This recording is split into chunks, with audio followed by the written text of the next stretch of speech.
J'ai pris deux nouveaux concepts. Vous avez la science des os et la science des pixels. Ce que nous faisons depuis quelques décennies, c'est la science zoologique, la science des os. C'est-à-dire, quand je veux connaître le comportement naturel des éléphants, je ne vais pas aux zoos. Or, c'est même pas la science des os, mais on fait plutôt de la science de la détention animale en masse, ce qui est encore une différence. Si moi, je vais examiner des éléphants aux zoos, j'aurai peut-être l'idée qu'ils adorent avoir des bananes et des pommes que leur donnent des petits-enfants. Si j'envoie ma petite fille en Afrique avec une banane en mâche et voir des éléphants, je vais voir qu'il y a encore un autre comportement. Donc, qu'est-ce qu'on peut vraiment comprendre quand on prend cette approche? Si on n'arrive pas à dépasser les coins des ruches traditionnelles, on n'arrivera jamais à comprendre les véritables compétences et capacités des abeilles. Si nous voulons savoir quelque chose sur une espèce, eh bien, il faut voir quel est son comportement naturel. Et le comportement naturel n'existe pas dans une ruche traditionnelle. En d'autres termes, si on élève, vous voulez avoir de l'élevage intensif de porcs sans antibiotiques, c'est exactement ce qu'on fait avec les abeilles. Et je vais vous montrer comment ça se présente. Moi, je trouve que c'est de la pure torture, les animaux. Mais d'abord, je voudrais vous dire ce qu'est la science des pixels. On m'a demandé souvent, maintenant, tu fais ta thèse. Quand est-ce que tu fais ta thèse? Et j'ai dit, oh, j'ai pas le temps. Je peux pas m'enfermer pendant 3 ans dans une cave et compter des acariens et faire toutes sortes d'études et arriver à la conclusion, au bout de 3 ans, que le grooming dépend des conditions de détention. Et puis, je peux valider et défendre ça sur la base de données. Et au bout de 3 ans de cave et tout palichon, j'ai un pixel de tout le tableau. Mais je ne comprends pas tout le tableau. Donc, ce qui est intéressant, c'est la lacune, ce qui manque, ce qui n'a pas fait l'objet d'une recherche, ce qui doit être comblé. Et c'est vrai qu'il y a une vaste palette de mesures de climat, extension de l'espace, bref, j'ai toutes sortes de facteurs, plus examen pathogène, tout cela ne me permet pas de me concentrer que sur un domaine. D'ailleurs, je trouve ça trop ennuyeux. Peut-être que je fais ça un jour, je ne sais pas, et qu'il y aura enfin la révolution de la libération des abeilles qui aura commencé. Dieses Bild wird in meinem Leben wahrscheinlich nie starr. Je voudrais quand même vous montrer un cliché et qui explique tout le reste. Et c'est là que la science, elle baisse les bras. Si nous regardons les analyses scientifiques ou nous écoutons les scientifiques, on n'en voit qu'un pixel. Et c'est intéressant, mais ça ne nous en dit pas beaucoup sur ce qui se passe vraiment.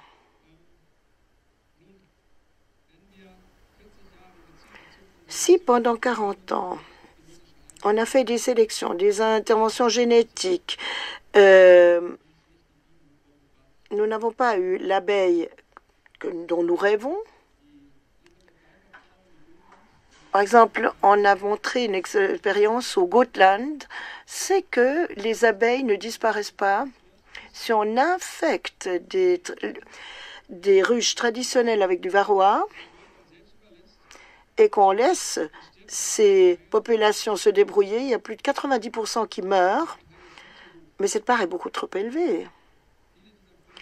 Elles sont nombreuses à mourir tout simplement parce qu'il y a les caisses, les ruches traditionnelles. Si on prenait cela pour nous, je ne sais pas, par exemple, admettons ma petite fille de 4 ans a une grippe, est-ce que je peux la laisser dormir à 5 degrés en dessous de zéro au jardin? Mais il ne s'agit pas de faire de la sélection naturelle. Il faut savoir que plus les conditions sont mauvaises, moins d'abeilles survivront. Ce qui est déjà stupéfiant, c'est qu'elles survivent. Mais malheureusement, elles ne remplissent pas les conditions dont nous rêvons. Et nous avons déjà pu produire des abeilles résistantes au varroa, ou en tout cas fait des tests dans ce sens. Et il y a eu même une synthèse concernant des expériences avec les abeilles du Gotland. C'est vrai qu'elles ont moins d'acariens, mais on ne peut pas dire qu'elles soient douces. Et elles peuvent vraiment se réduire à une poignée et elles reprennent leur développement. Mais ça ne nous fait pas avancer. C'est ce que dit cette synthèse. Qui m'a demandé si je m'intéressais à avoir du miel? Moi, ce qui m'intéresse, c'est qu'on ait des populations capables de survivre. Mais nous sélectionnons des populations selon des critères qui remplissent nos critères à nous. Et en plus, être capable d'être résistante vis-à-vis de varroa. C'est beaucoup. Et quand on fait ces expériences comme celle-ci, où Peter Neumann, financé par Bayer, à Burscheid, en Allemagne, met ses caisses, ses ruches sur la pelouse. On voit déjà qu'il y a déjà de la moisissure de l'extérieur. On sait que les populations qui sont nombreuses et qui sont trop comprimées, si on veut, eh bien, il y a une mortalité beaucoup plus élevée. C'est pas ce qu'on peut appeler une sélection naturelle. Moi, j'appelle ça de la torture, pure et simple. La moitié des 600 espèces d'abeilles sauvages, je ne sais pas combien on en a en Suisse encore.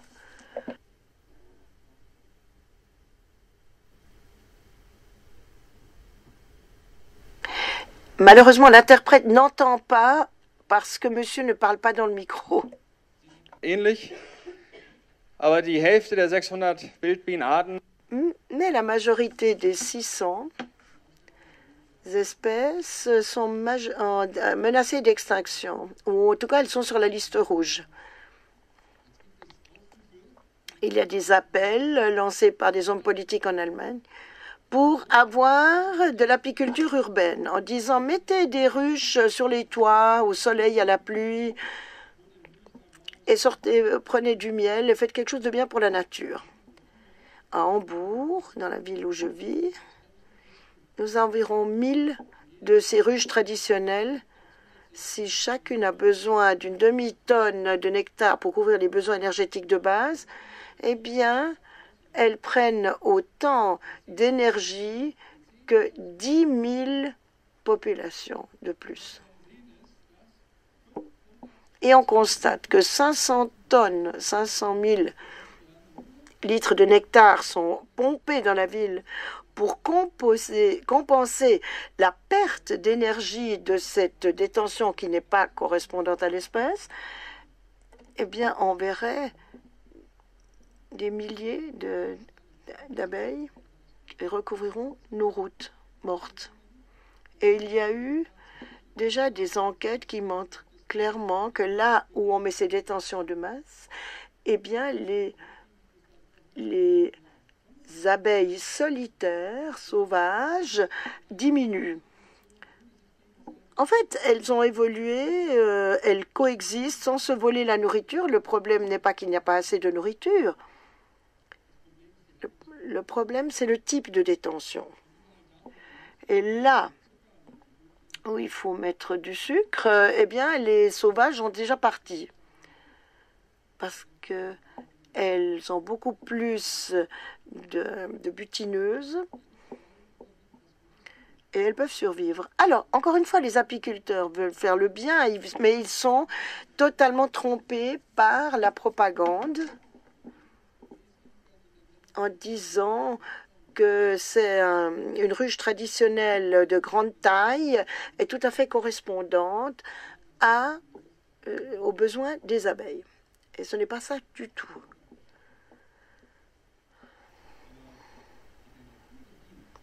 Mais la nature des abeilles est complètement différente. Et pour moi, c'est une véritable catastrophe écologique, ce qui se passe. Nous pouvons garder toutes les abeilles sauvages et domestiques, mais pas de cette manière. Donc, leur avenir est menacé Mais on trouve encore des populations sauvages dans toutes les forêts, qui sont très peu diffusées, bien sûr. Elles n'ont pas du tout les mêmes problèmes que les endroits où vous avez la loque américaine, la surpopulation de varroa, ou encore l'alimentation d'urgence. Bien sûr qu'il y a des situations où on ne peut plus couvrir les besoins de base, mais avant, encore une fois, d'accuser l'agriculture, il faudrait réfléchir et se demander si les problèmes n'ont pas été faits maison. Maintenant, je pense que cet écosystème est en danger et c'est aussi catastrophique que le réchauffement climatique, que les océans qui deviennent de véritables déchetteries. Et ce sont des questions qu'il faut absolument résoudre dans les années à venir. Et nous devons savoir comment faire avec les ressources restantes, notamment les populations d'abeilles sauvages qui restent dans nos forêts, qui vivent encore.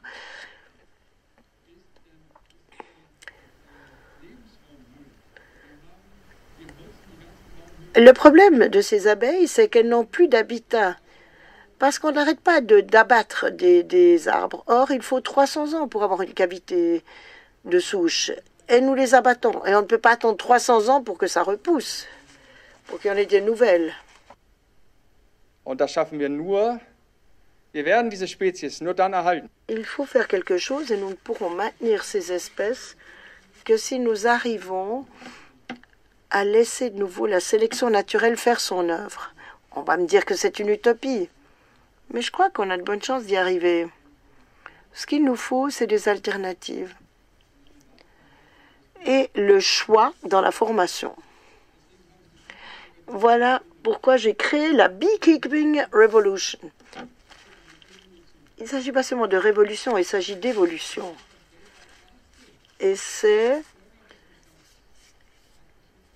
le premier programme de protection des espèces pour les abeilles mellifères. Et il faut donc les libérer cette fois. Alors, apparemment, toutes les abeilles sont protégées en Allemagne, sauf les abeilles mellifères sauvages. Pourquoi? Parce qu'on disait qu'elles n'existaient plus. Or, elles existent. On a toujours vu les choses. Ça ne peut plus exister. De toute façon, les abeilles meurent si on ne s'occupe pas d'elles, donc il faut qu'elles vivent dans nos ruches traditionnelles. Or, les données que nous avons maintenant nous présentent un tableau différent. Et c'est probablement, enfin, je suppose, je ne pense pas que c'est la majorité d'entre vous qui voulait quelque chose de ce genre, non? Parce que les données que nous avons maintenant permettent d'abord de définir enfin une détention correcte des abeilles. Parce qu'il y a des conditions qui ont été définies pour toutes les espèces animales. Or, l'espèce écologiquement la plus importante sur cette terre, nous n'avons pas des critères. Au XXIe siècle, après avoir détenu des milliers d'années des abeilles, une université m'a chargé d'étudier les conditions de vie des abeilles dans les souches. Personne ne s'y est intéressé tant que tout fonctionnait dans les ruches traditionnelles. Et maintenant que ça commence à devenir un peu plus dangereux, un peu plus inquiétant, on me confie cette tâche. En 2020, nous allons avoir les premiers cours sur la manière conforme aux besoins de l'espèce de détenir des abeilles. Et ces personnes qui souhaitent faire cela en Suisse, c'est Free the Bees. En Allemagne du Nord, je le fais. Je donne aussi des cours à Hambourg. Mais je vais un peu partout. En fait, à Hambourg, je ne suis jamais. Et pour moi, ce qui est le plus important, il faut arrêter de dire qu'il n'y a pas d'alternative à la forme actuelle de détention des abeilles. Nous avons besoin d'une alternative. Les idéalistes, c'est la majorité d'entre eux qui souhaitent faire cela pour les générations futures. On a complètement ignoré les besoins. En fait, dans la formation, on n'a pas envie de rendre les abeilles indépendantes, mais ce qu'on veut, c'est qu'elles produisent le maximum de miel. C'est quelque chose qu'on ne peut plus se permettre. Depuis que nous avons le pool génétique est entre nos mains, nous avons maintenant, nous sommes bientôt arrivés au bout de nos ressources. Dans quel monde vivrions-nous si les abeilles avaient disparu? Donc, liberté de choix dans la formation de l'apiculteur et de l'apicultrice. Freeze Bees a déjà fait un véritable travail de pionnier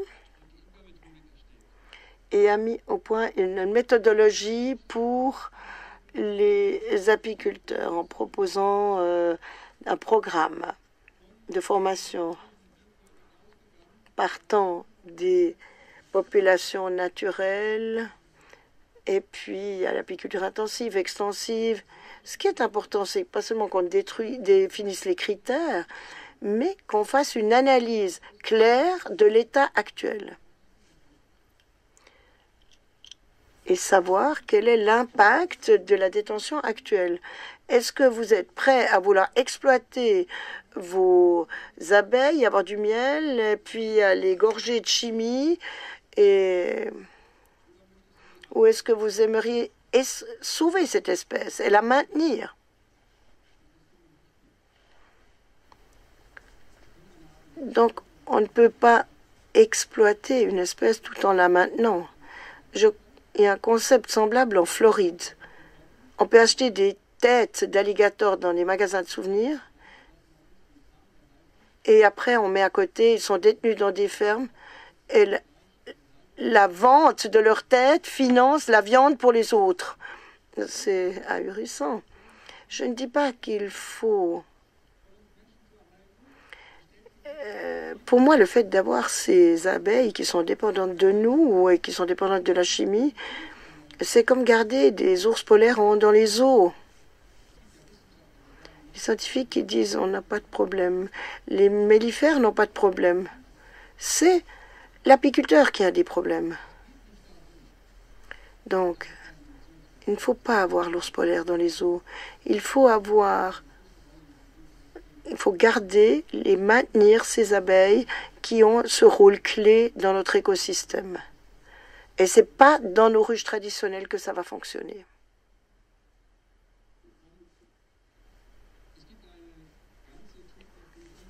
Il y a un mouvement en Angleterre, dans le pays de Galles.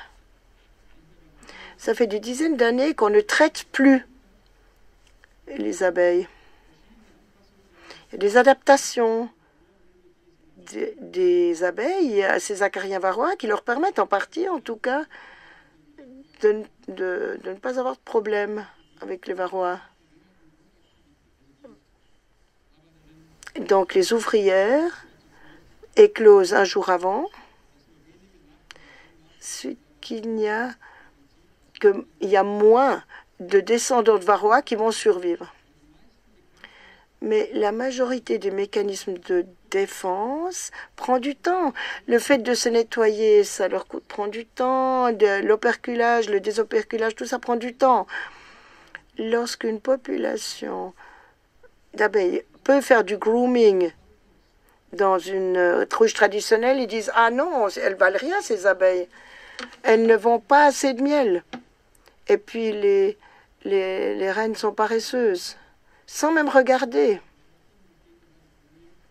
Alors que si on regardait de plus près, on verrait qu'elles s'enlèvent mutuellement ces acariens.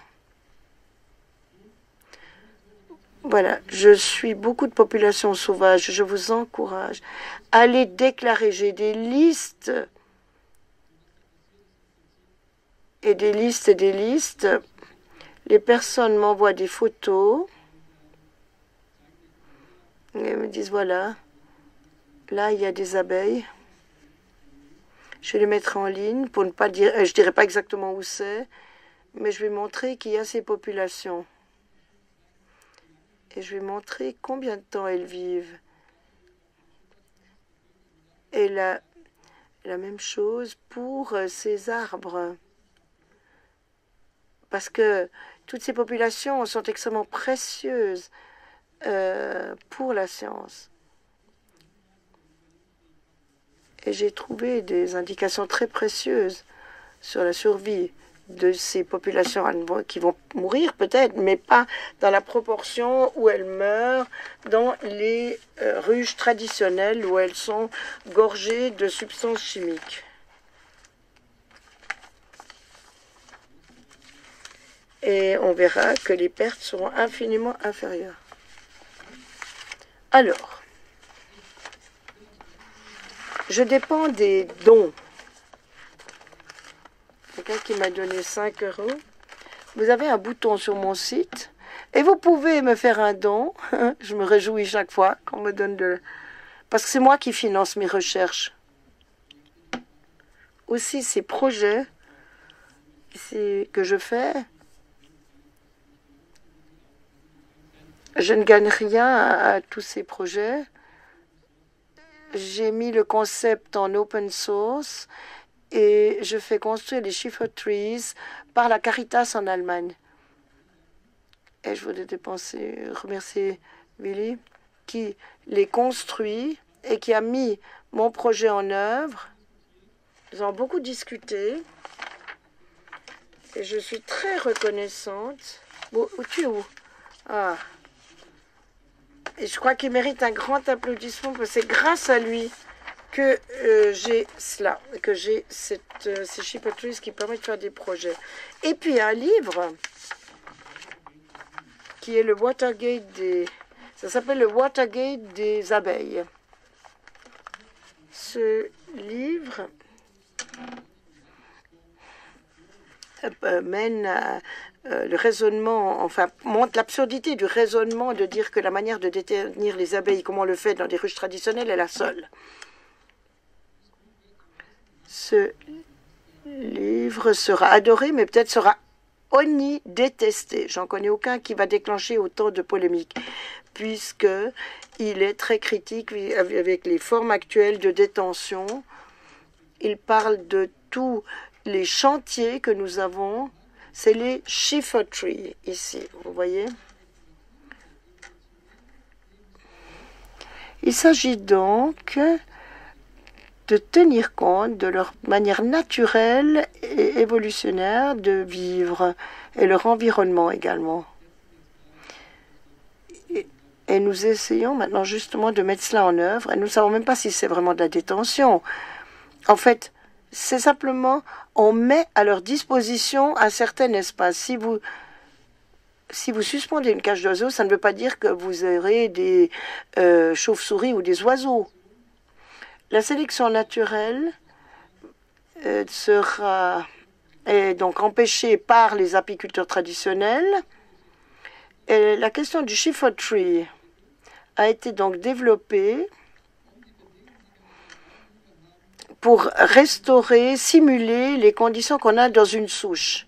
C'est la première construction géométrique qui essaye de reprendre les spécifications de la souche. La cavité de souche, nous avons tout, vous avez différents bois, nous avons la masse, il y a la masse qui peut stocker de la température. Nous avons également une surface intérieure rêche pour qu'elle soit propolisée. Nous avons une place pour la microfaune. Tout ce que nous savons a été injecté dans la construction de ces Schiffer Trees. C'est l'anti-ruche. Parce qu'il ne s'agit pas là de faire des ruches. Et ce Schiffer Tree, d'ailleurs, est tout à fait disponible pour les chauves-souris, pour les frelons, parce que tous ces animaux ont un problème, ils vivent dans des caisses. Ah, 3 minutes, oula. Perte d'énergie thermique. Ici, vous avez le Schiffer Tree. Vous voyez, ici, vous avez des croix. C'est comme la situation d'une cavité naturelle. Ici, vous avez les abeilles qui sont bien installées. On arrive à avoir cette température stable à l'intérieur et vous voyez les fluctuations à l'extérieur. Aucune ruche traditionnelle n'a cette stabilité. Nous avons un petit espace pour le miel. Je le déteste. Je l'ai fait parce que je l'ai construit pour que vous écoutiez ce que je vais dire. Parce qu'en fait, c'est intentionnellement trop petit. Hein. Donc, si vous voulez sortir une fois par an ce que les abeilles n'ont pas utilisé, ça permet de compenser. Mais vous n'avez le droit de faire ça que quand vous avez lu le mode d'emploi. Alors, ce que vous ferez, c'est que, suivant ce que vous faites, il leur faut 500 millions d'heures pour les abeilles, par exemple, pour compenser ce que vous leur faites. Elles n'ont pas de temps pour se nettoyer, pour se toiletter. Si vous pensez qu'il le faut quand même, faites-le. Mais il s'agit d'expliquer l'impact de vos actes. Chaque ruche qui est vendue aujourd'hui, allez, on en fait encore une, on en rajoute de ces ruches traditionnelles, comme si ça ne faisait rien aux abeilles. Il s'agit fondamentalement d'information. Là, il faut vraiment que je me dépêche. Hein.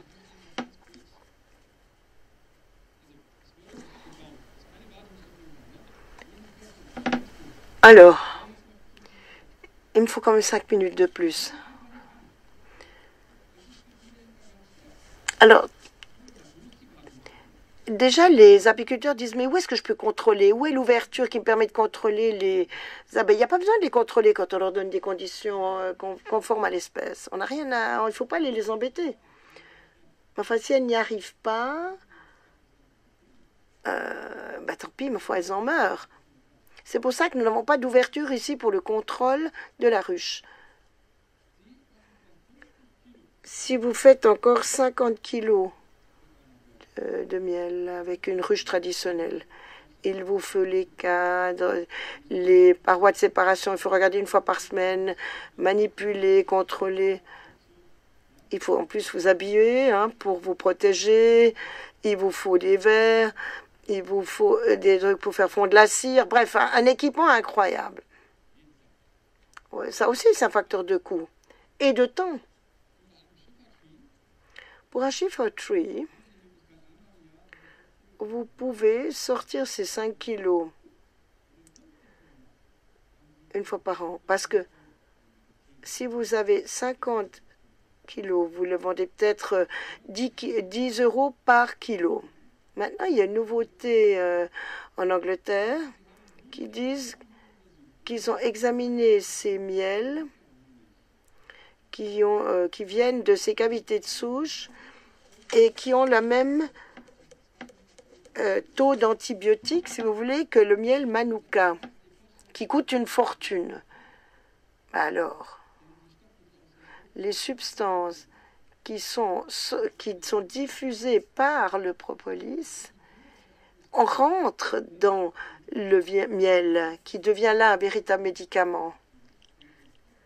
Donc, il faut produire qualitativement, pas quantitativement. Et dans ce cas, on a beaucoup plus d'enzymes dans le miel. Il s'agit ici d'un produit médical, littéralement, d'un vrai médicament.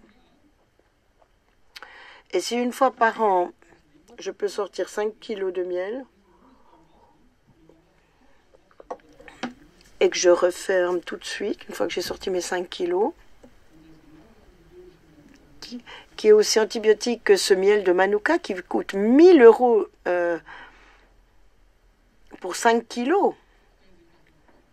Donc on peut de nouveau partir en vacances parce qu'il n'y a plus rien à faire puisque c'est une fois par an. Alors non seulement on travaille moins et on fait quelque chose de bien pour que les abeilles mellifères soient conservées, franchement.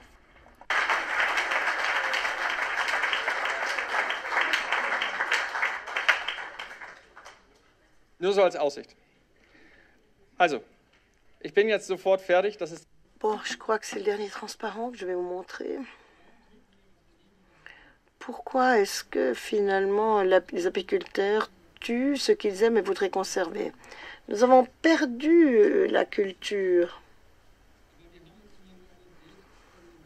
Et nous avons pensé qu'à nous. Alors, on ne pense pas ici à ce qui est nécessaire pour que les abeilles survivent, mais simplement à en tirer le maximum. Et comme c'est le plus confortable pour nous, d'ailleurs. Nous sommes trop gourmands, trop avides. Nous voulons 50 kilos. Celui qui en a le plus, c'est le meilleur, des apiculteurs. D'ailleurs, en général, c'est comme ça que ça se passe dans les associations. C'est celui qui produit le plus qui est couronné. Et chaque kilo coûte des centaines de milliers d'heures de travail.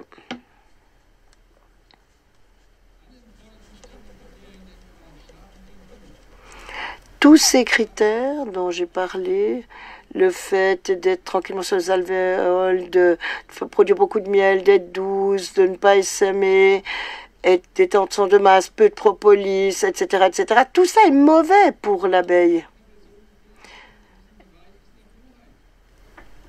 Et le flow hive, regardez-moi ça, quand c'est en plastique,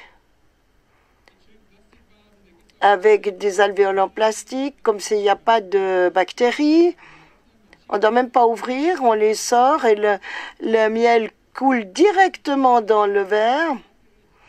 C'est ça qui est conforme à l'espèce. Les abeilles se rendent compte de rien. J'espère qu'il n'y a pas de soucis avec ça, mais une grande partie de la communication des abeilles se passe par les vibrations sur les alvéoles. Est-ce que ça intéresse encore des apiculteurs?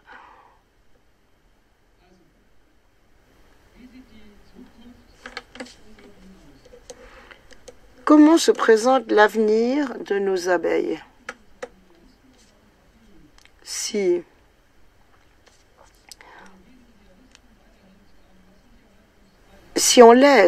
on forme tous les idéalistes parmi nous à être des détenteurs d'animaux en masse, eh bien, ça n'ira jamais. C'est pas comme ça que l'espèce va survivre.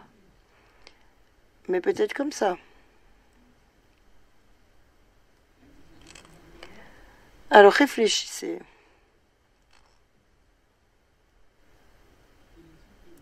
Et c'est aussi pour l'avenir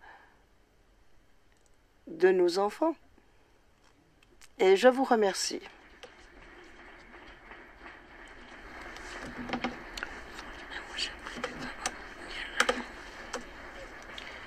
Vous traduisez quand même, parce que moi j'en...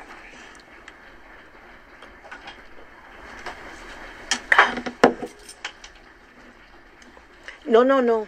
Il y aura les questions. Il y aura des questions.